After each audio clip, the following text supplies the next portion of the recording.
Hello, guys and gals, and anyone that downloads. I assume everyone that is downloading is human. It could be some clever parrots out there that have figured it out. Who knows? Who knows? I'm on a lot of Dayquil medication right now. Please forgive me. I have an ear infection or a tooth infection or something. So I'm taking that stuff and it makes you a bit loopy. But it is what it is. So today on the JRE review, we're going to talk about the episode with Eddie Izzard, 1289.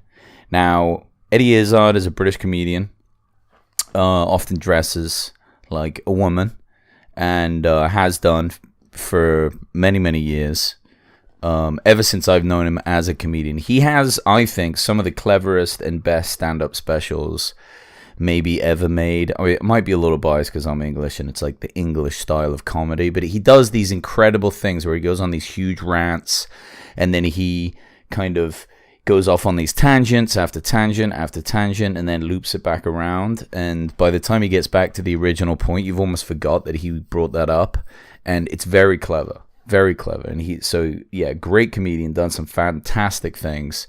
And his conversation with Joe was really interesting. So let's get this started.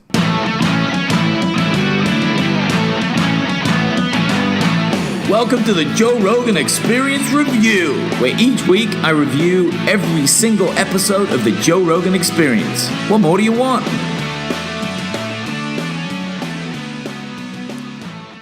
So if you've heard this podcast, or you already know who Eddie is a little bit and you like his comedy, a lot of people heard who he was because of the marathons he did, which he talks about, which is incredible stuff, and we'll talk about that shortly.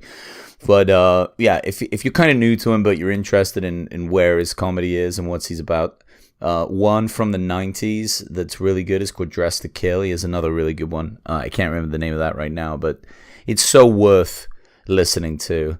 He's a super interesting guy because he can do stand-up in different languages.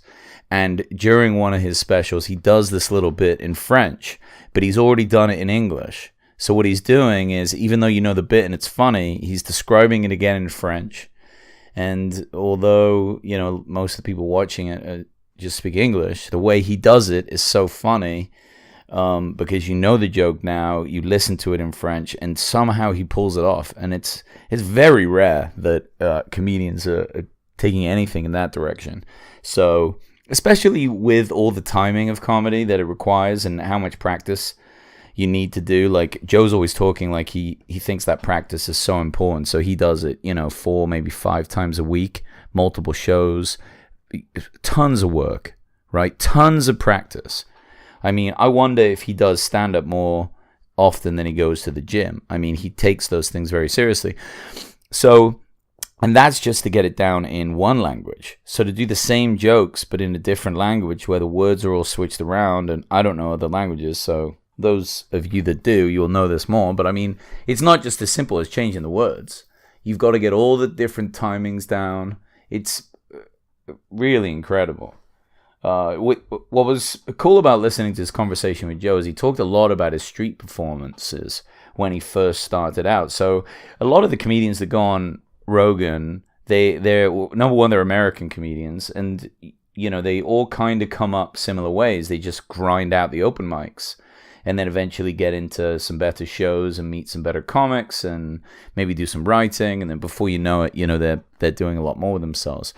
So to hear kind of Eddie Izzard's angle is really fascinating. I don't know if that's a typically English way of doing it, but just that he started with this kind of like street performing attitude, back in his 20s, where he just kind of go out, put a hat down, and try and make money by making people laugh.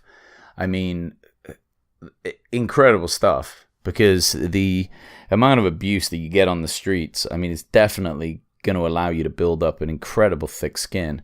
And who knows, maybe he had this iron will to survive that before then, or maybe he built it up on the street, right? It's hard to know. He didn't really specify. But it moves into one of the more spectacular things he's ever done. And that was to run like 45 marathons in about the same consecutive amount of time. And he talks about it a lot on the podcast. And people have heard about it. Like, I heard about it before he came on Rogan's. I heard that he did this feat. And it just seemed incredible to me, especially because he wasn't necessarily like a long distance runner before that. He just decided, let's do this, and just wouldn't quit. And again, that iron will. Was he born with it? Did he learn how to do it? I mean, you know, you can always increase that ability, but that's something else, to be able to do things like that. And what I really liked about their conversation is Joe asked, like, how were you perceived after you did those runs? And it did change things. And you hear it in Joe's voice. Like, Joe has huge admiration for that type of thing. It doesn't matter who you are, man, a woman, anything, transgender, doesn't matter. If you do something like that that's incredible, that takes unbelievable willpower, you know, to endure this like physical challenge, Joe's down. And I think most people do secretly. Well, I mean, not secretly always, but I think most people just are impressed by that because they're like, holy fuck, I can do that. That's so difficult. And Eddie said that it changed his like public perception with a lot of different types of people that maybe didn't accept him before. You know, there's always going to be, maybe not always, but at least now there's plenty of people that get weirded out by somebody expressing themselves in the way Eddie does. You know, and I'm more with Joe on this. I don't give a fuck what people do. Like, you know, try not to hurt anybody. That's not cool. But if you want to express yourself and just be you, like, whatever, do it. Like, you know, we all do some strange things. So why do we all have to be exactly the same? That's boring. But for those that don't really care for it, maybe there's like a religious hang up or just other cultural, whatever, the way they were raised hang up, for them to be able to take a minute and just be like, holy shit, he did this other incredible thing, this super hard, taxing event that I respect a lot, and then maybe it changes the light on like what they think of him and his other characteristics, which I think was a really cool thing for Eddie to like go through and see happen.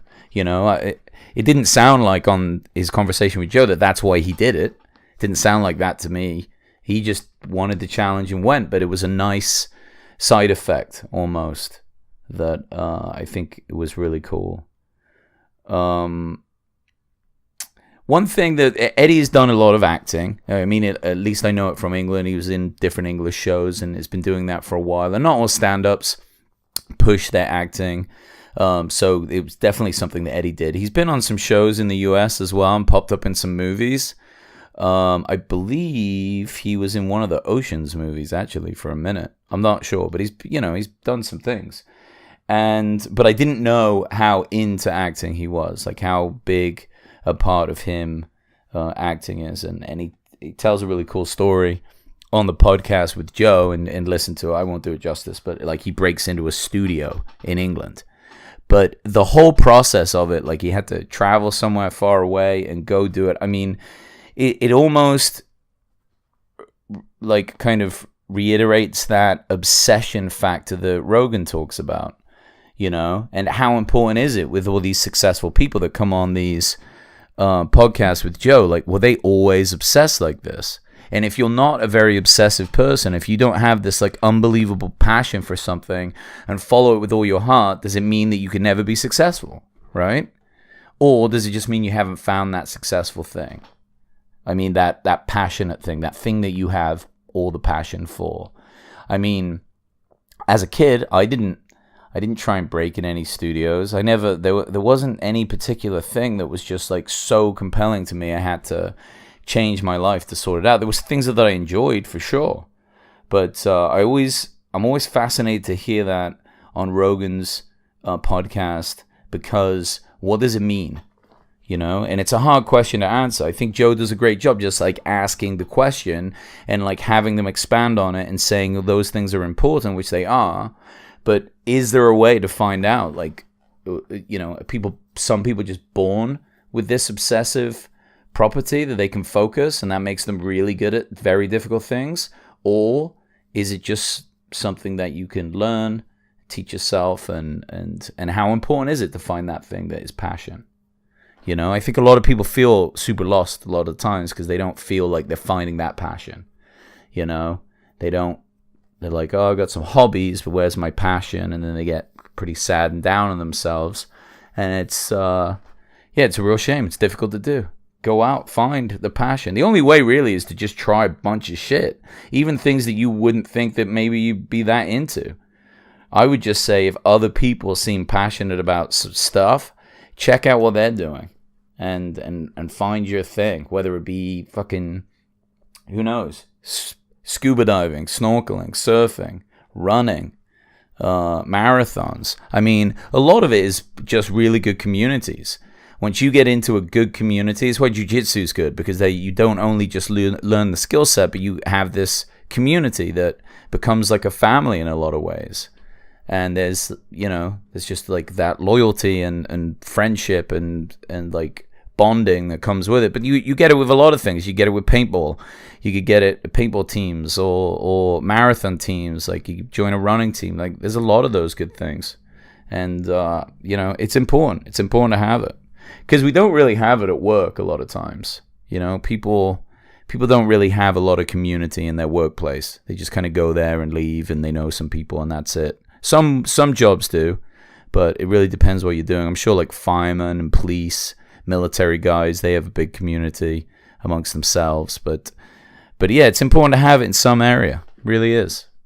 Anyway, off on a tangent. That's probably that fucking Dayquil medication. I apologize. But yeah, check out Eddie's podcast and the conversation with Joe. Really interesting. I liked it a lot. The dude has had a fascinating life, and I hope he comes out with another special soon. It's been too long. But yeah, and if he's in LA, which I think he's got some tour days, go watch him. I've seen him twice live, once in Chicago, once in Albuquerque, and both times he was spectacular. Very different style of comedy and absolutely fantastic. So as always, guys, thanks for downloading. I really appreciate it. Have a great day. Bye.